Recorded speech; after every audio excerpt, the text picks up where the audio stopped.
Ironija madoje nėra naujas dalykas, tačiau jos apibrėžimo iš esmės nėra, o sampratos įvairuoja. Mokslinių tyrimų mados ironijos tema beveik nėra, minėtini tik ironiškos mados komunikacijos tyrimai.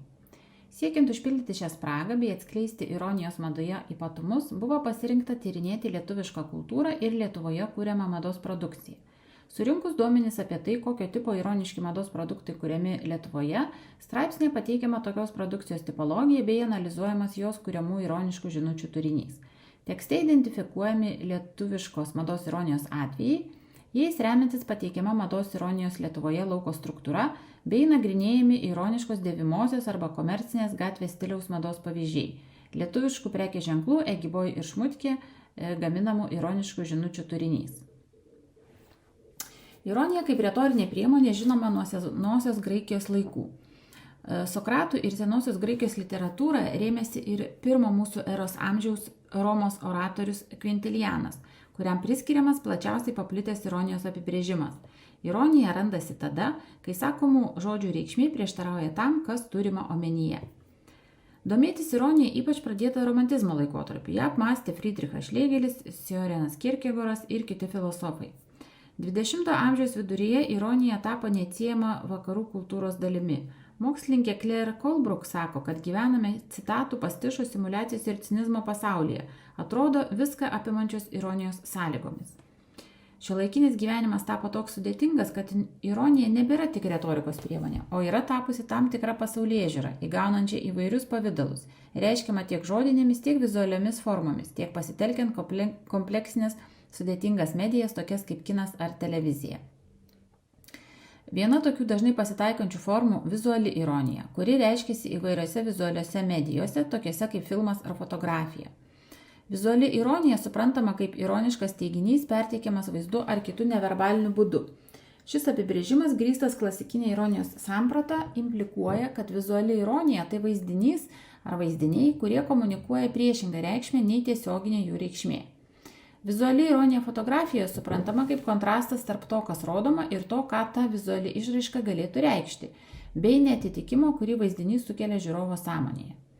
Dėl savo universalumo šis apibrėžimas gali būti taikomas ir platesniuose vizualios ironijos kontekstuose, taip pat ir mados ironijai nusakyti. Savo ruožtų mados ironija – vizualios ironijos lauko dalis, savo formą įgaunanti mados dizainerių ar vartotojų kuriamais pavidalais – drabužiais, aksesuarais, avalyne. Remiantis jau pateiktais ironijos apibrėžimais, mados ironiją galima nusakyti kaip tam tikrą vizualiomis priemonėmis išreiškiamą neatitikimą, sukeliamą dviejų mados vaizdinių ar idėjų, kurių reikšmės prieštarauja viena kitai sugretinimu. Vizualus neatitikimas kvestionuoja žiūrovo lūkesčius dėl mados objekto, tokiu būdu perteikdamas ironijos žinutę. Tokio objekto pavyzdžių galėtų būti dizainerės Elza Schiaparelli, laikomas pirmąja ironiškos mados kūrėja, kurti mados objektai. Pavyzdžiui, batas skrybėlė, katės nagų pirštinės ir kiti. Schiaparelli kūriniai kelia klausimą, kas yra tas objektas, kurį stebi žiūrovas. Ar jo paskirtis yra praktinė?